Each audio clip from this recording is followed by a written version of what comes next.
dutifully $150 just there welcoming me. And I remember thinking, is this a trick? You know?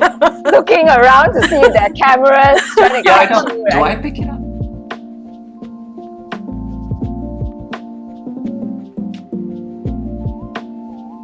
Let's spin the wheel. Who would like to go first? Jimmy? I can go first. Okay. It's funny when you say nothing goes to waste. I feel like that's a very Chinese way of cooking and eating. Right? Like chicken, then the head to the backside, everything gets eaten. What's a value you have upheld quietly even when no one around you shared it? Ooh. It's a little bit, okay, so it's a bit of a combination of do the right thing / don't cheat / don't take advantage of the situation. Yeah. Which I guess maybe sums up to maybe a more succinct way to say it. It's kind of like upholding your understanding of integrity. Even when no one around you shared it. Like they don't agree with you, they don't practice it, I guess. Okay, right? yeah, still valid. Still valid. I was gonna say, is it like even when no one around you is no one is around you, but it still works. Even when no one around you share it. I think it still works because, and I'll just use a very overly simplistic example that comes to my head. Like for example, you find $10 and you're in a crowded place and you're with a friend, and then you go, oh, I should probably, like, I don't know, is it that person, something like that, right? Your mind goes into like, oh yeah, I think I should return it. And then you may have a friend that goes, yeah, it's okay lah. I mean, so many people, how do you know which one? Just keep it, right?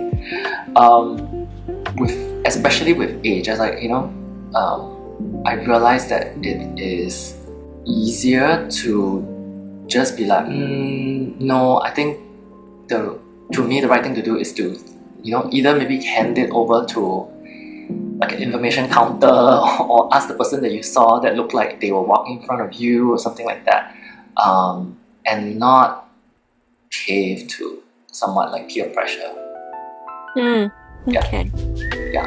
Yeah, I think in this kind of situation it's a bit difficult because if you ask people to say, yeah, I did drop the money. You know what I mean? So it's very hard.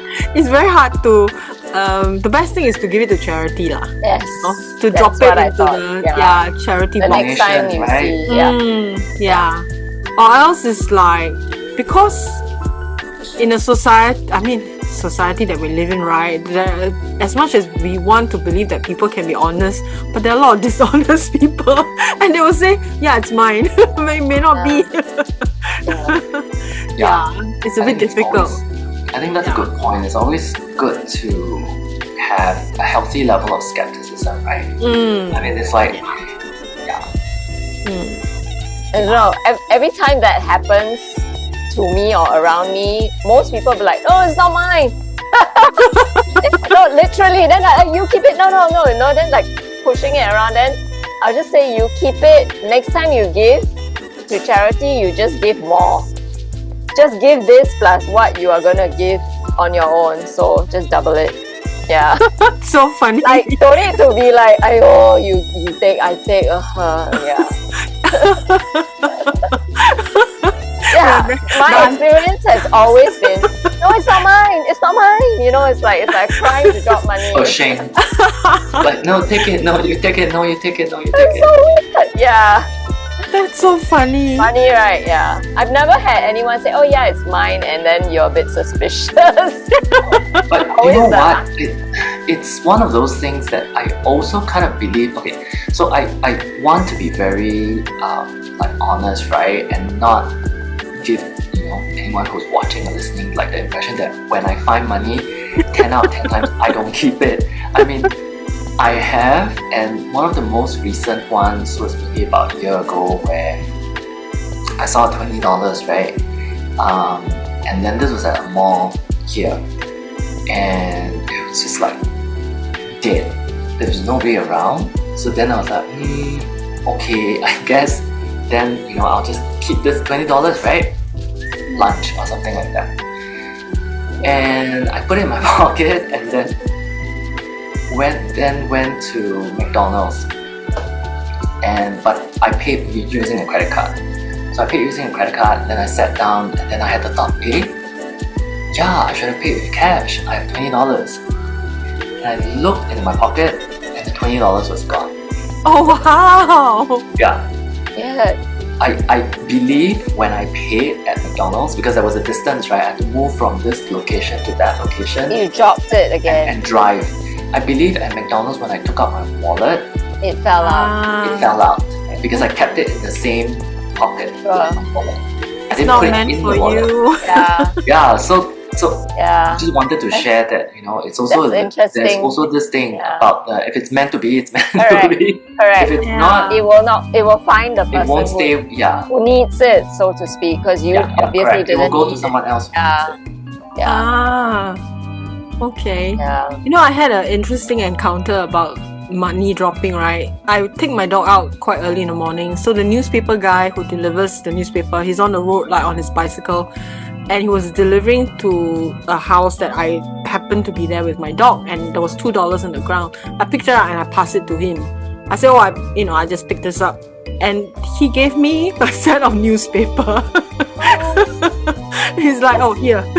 Fair exchange. Yeah. Yeah. I'm like, oh, okay, That's thanks. nice. Yeah. And that newspaper was the date is actually my birthday on that day.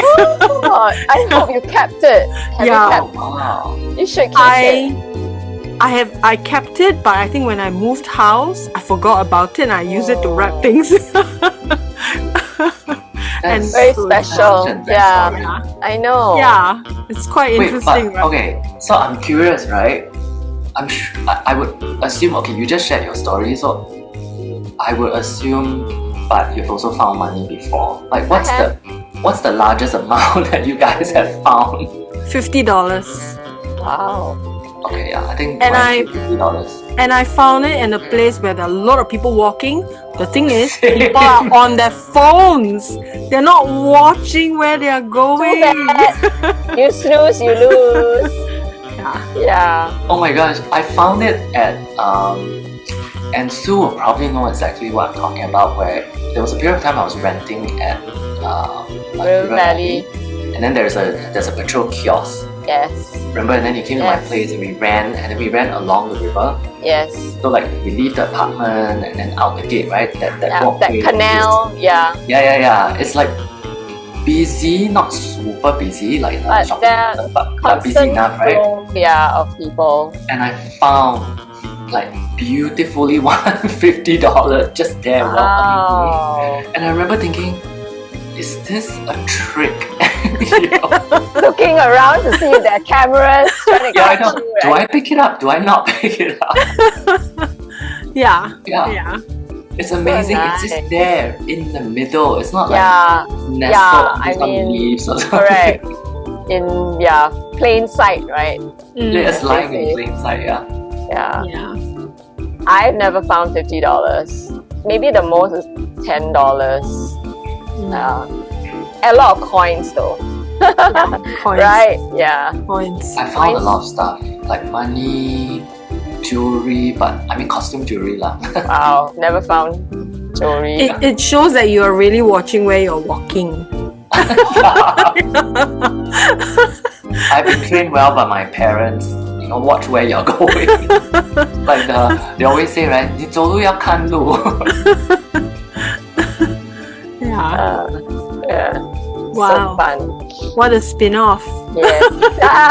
No pun intended or pun intended. Okay. Let's go. Sue. Hey.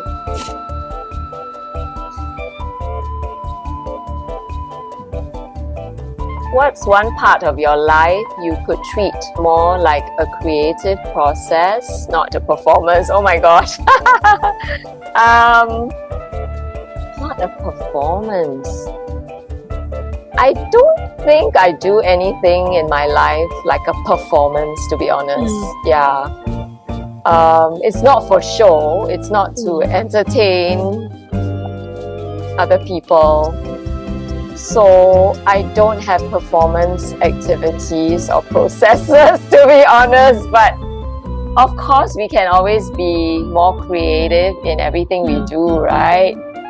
Whether it's preparing your meals, or definitely when you dress up, right? You can get more creative than that. When you are thinking of getting a gift for someone, I think that's always fun to really sit down and get creative with it and not always just rely on, okay, I'm just going to buy something or order something.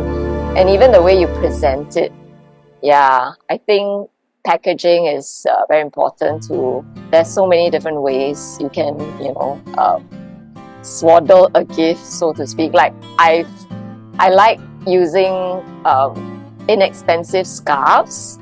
Yeah, it's so easy, right, to wrap a gift with it. Yeah, and I guess even the way you communicate with people, it can be fun. It can be creative and fun. Like when you're going to send a text to someone, brighten up their day, maybe with a funny gif, first of all, and then, a funny, jokey hello, which is kind of like a private joke between the two of you, especially when, it's something that only the both of you know. Yeah. So, yeah, that's what when I have the time and I'm not like rushing like mad, I do try to do that. Yeah. Yeah. Because it makes me happy. It makes me feel more alive, and it just adds life to my day. Yeah.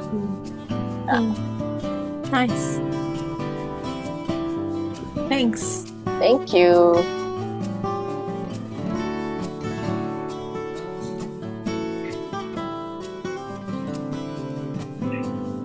What are you making space for, even if you don't yet know what will arrive? Definitely, the creative process, the art that I'm making now, somatic art, I don't know where it's going. I'm just enjoying the process, and I started a TikTok account just to motivate me to do more, and then to just put it out there, so that has been a very enjoyable process. And yesterday I went to the art shop. It's like, like looking at all the different size canvases, and I bought the largest they have. Still not big enough, I feel. So I went online, trying to find like bigger canvases to work with. So yeah, I'm just enjoying it at the moment. Yeah. Thank you. Thank you. Soon you'll have an exhibition. Maybe. Yeah. Something to think about. Yeah. Okay, Jimmy. Yes. What part of your identity are you currently negotiating with? So chim. Yeah. He gets all the difficult questions today. I know. And this time, I promise I'm going to read it and understand it properly. Process it, yes. Yeah. What part of your identity are you currently negotiating with? So I've been away for, I think it's about like 10 years. And it's long enough that, all the while, being away, there's always this like sense of displacement. Like, oh, I'm not from here, I'm from somewhere else. Yep. I'm Singaporean and then I'm here. There's always this displacement, right? And then there's always this kind of using the word in the question, this negotiating of like, okay, what is the way to react or deal with a situation such as this, and this being anything, right? Because you would think, oh, in Singapore it'd be like this, here it'd be like this, what are the culture norms? So there's a lot of things to think about, like who you are, what's your personality, what do you believe in, what's the culture norms, and blah blah, things like that. And I think right now after being away for that many years, and then also with age, and then also with taking on like a new role in teaching. I think what I'm currently sort of like negotiating with or making peace with actually is being comfortable with being multifaceted and being comfortable that it is still true to me that I'm not like unidimensional. So are you saying there is a Singapore version of Jimmy and a Californian version of Jimmy? Like they are two facets of the same person. Is that what you're saying?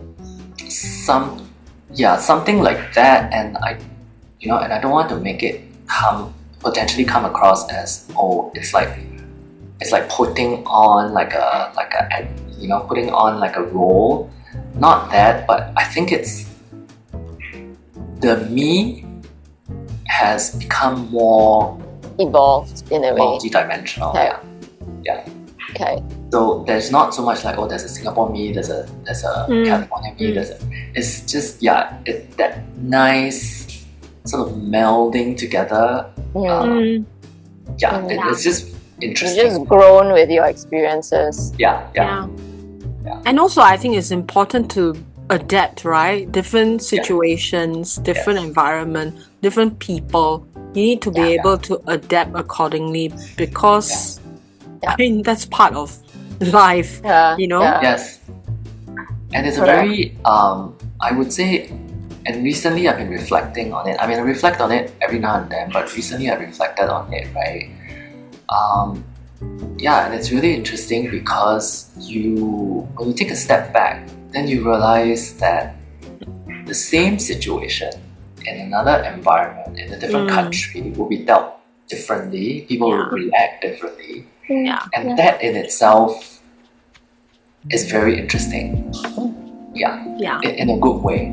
Like it makes you think, hey, there's so much to discover about the world, And yourself, right? Then your inner toolbox, your inner toolbox also expands. Yes. And I liken it to kind of like, how like for us, I guess most of us in Singapore, we are bilingual, right? And knowing another language gives you that insight into that culture. So I think being here, but then being Singaporean, it's interesting because you see it, there's a part of you that see it as this is normal, this is how it's done here. Then there's a part of you that thinks, this is really interesting, that Singaporean part of you that's reacting to it and go, okay, in Singapore it would be done differently. And there's no right or wrong, it's just fun to observe. Yeah. Nice. Ooh, what happened? Someone else get a cheap question now. What part of your life feels both tender and non-negotiable right now? Sue's face. Who's tender? Okay, tender as in gentle, gentle. soft, okay. Sentimental. Okay, very easy. My life as a cat mother, I have the softest feelings for my 4 cats. My heart will break if anything happens to them that's not right, and they are a non-negotiable factor in my life. Their well-being is of very high priority. I will not compromise their happiness and their safety. That I would say, as a caregiver lah. Some people don't believe that if you have cats, you're a mother, but as their primary caregiver, my role as that is like that. You are a cat mama. Thank you. This gets to you. Oh. Yeah. Yeah. Yeah. I feel what you say. Yeah. Yeah. Because some people think, oh, they're just cats. They're not just cats. No. Yeah. I mean, they are cats, but they mean more than that they are just animals to us humans. Yeah. It's like people say, oh, they're just children. I would say that. You know, it's like people I'm so saying mean. that. Oh, it's just a kid. Yeah. Yeah, I don't think pets. I don't know. I feel like pets are animals. I guess in general, you can actually have like a soul connection in your own way. Oh yeah. Yeah. Otherwise, don't have them. Yeah. I feel don't compromise. If you don't have that sort of relationship with them, then don't have them because somebody else will and they'll be happier there. Yeah. Right. Yeah.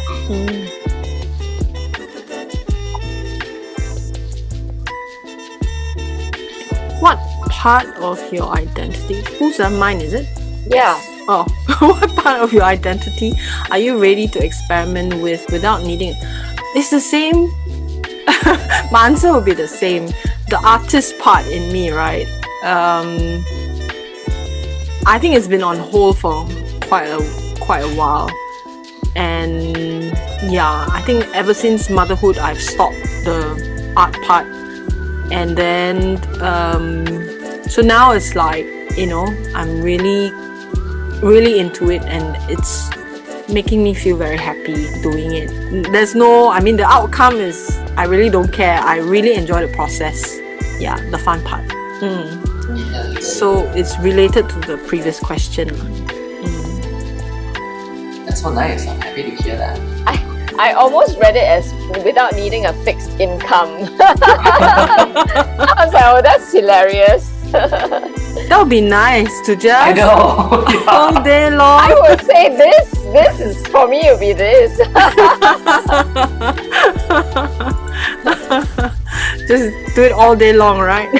Podcast, yeah, it's like, I don't know where it's leading. Yeah, that's true.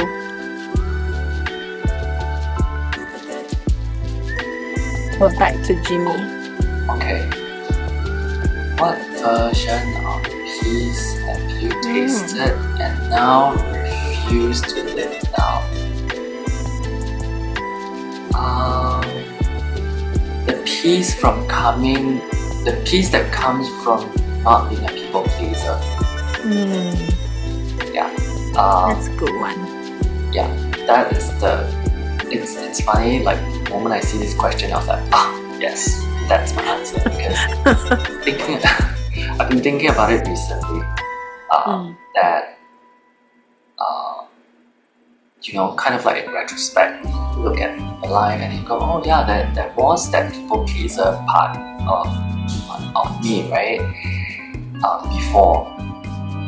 And I mean, there's a multitude of reasons why. I mean, with hindsight, the beauty of hindsight is you're able to speculate, like, oh, it's probably this, probably that, you know, like growing up, conditions, and things like this.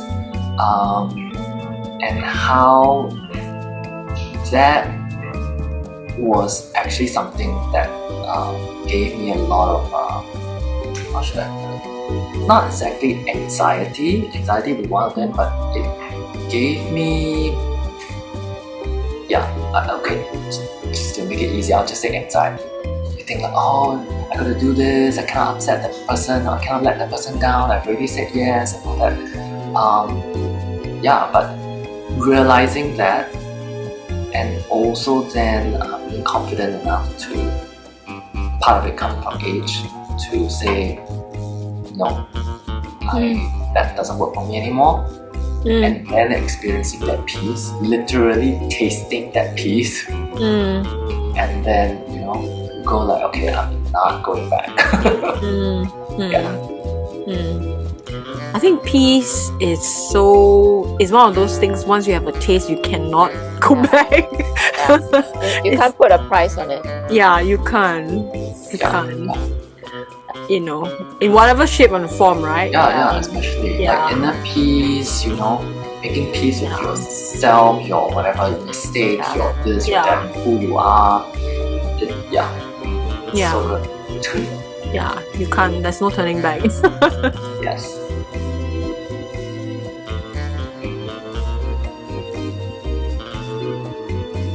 What's one way you could honor your past by creating something new from it? Oh, I have. Like what you've always told me, Shamala, some people are just meant to be communicators, whether it's in writing or speaking, you know, or even like communicating with art, for instance. I feel that my communication creativity has kind of segged into doing these podcasts. It's still me sharing content. It's still me sharing my opinions about topics. It's just going out to the wide world for people to watch instead of read. So I feel that in a way it's honoring what I always wanted to be, a writer, a communicator, and it's just got a new spin to it. And it involves doing it with other people, which is even more interesting now. I feel. It's nice. Definitely a communicator, creative communicator.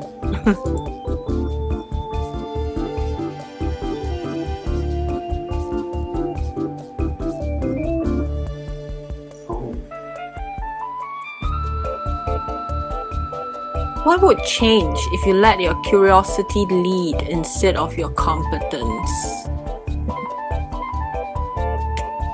I usually lead with curiosity. I'm always curious about things, and I would want to learn. If I see something I'm interested in, I want to know more.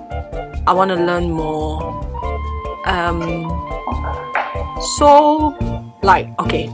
I can't really answer this question because of that. So maybe an example is how I am,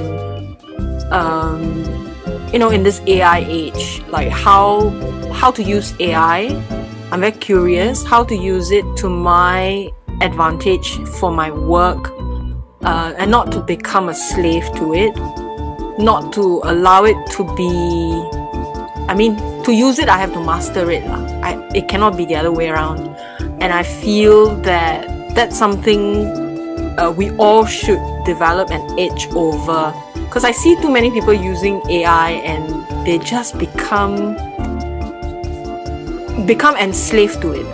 It's just in the long run it's not going to be helpful, but we have to know how to use it as a tool, and not be so reliant on it that you can't survive without it. At the end of the day, is who you are, right? How you use your tools. So that is how I would answer this question. Relevant answer for the times, especially. Shall we do one more round? Sure.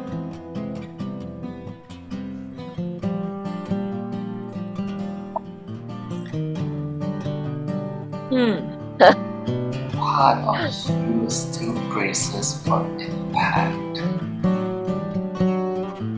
even when things are calm.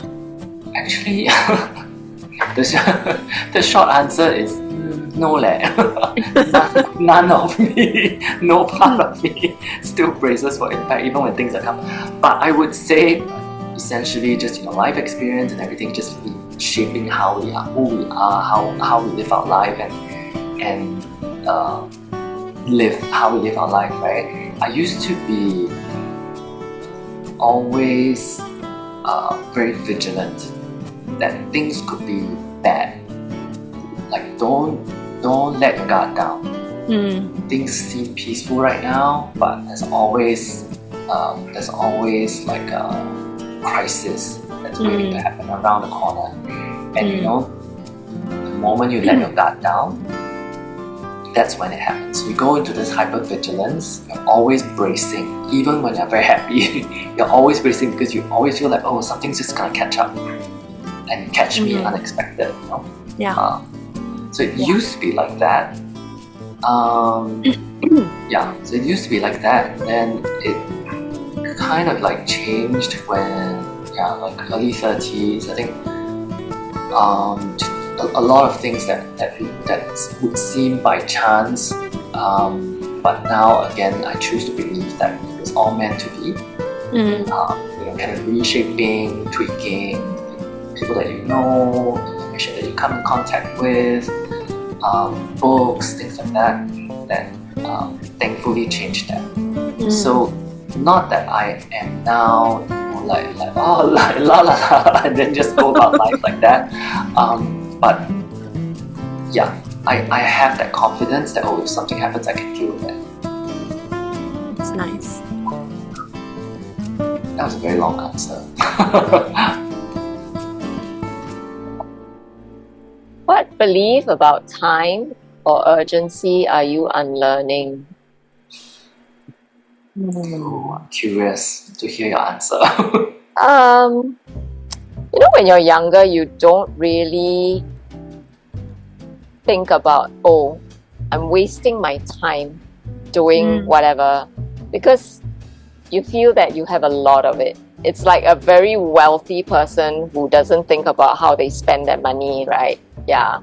But of course, now that I would say 2/3 of my life is gone, its time is very scarce, right? So I'm very careful about how I spend it, on what, on who, yeah. And about urgency, I always believe that don't let things become urgent. You know, something that is unimportant can eventually become urgent if you don't take care of it, because you might think that, oh, it's a small thing, I don't have to do it right now. But if you can do it right now, do it right now, because you never know what's going to come in the next few days unexpectedly, right? And then things that are actually not urgent become urgent. Yeah. So whatever is important, even though not urgent, do it before it gets urgent. Yes. So that's my belief about urgency and time. Okay. Yeah. Wise words. Yeah. Yeah. Yeah, I like what you said about time. I think we, as young, or rather as children, I guess, like growing up, I don't know if everybody goes through that, but I definitely resonate with what you're saying. Like, I grew up thinking, oh, time is limitless, you know. Like, of course, you have an understanding that it is limited, but it feels limitless. And then just along the way, right, your life experiences, maybe the passing of somebody and all that, and then all these things will just come up to remind us that, hey, it is a limited resource. Yeah. And not everybody has the same allotment. Yeah. That's the thing, we have no control. Right? And yet we don't value it much. Many people don't value time.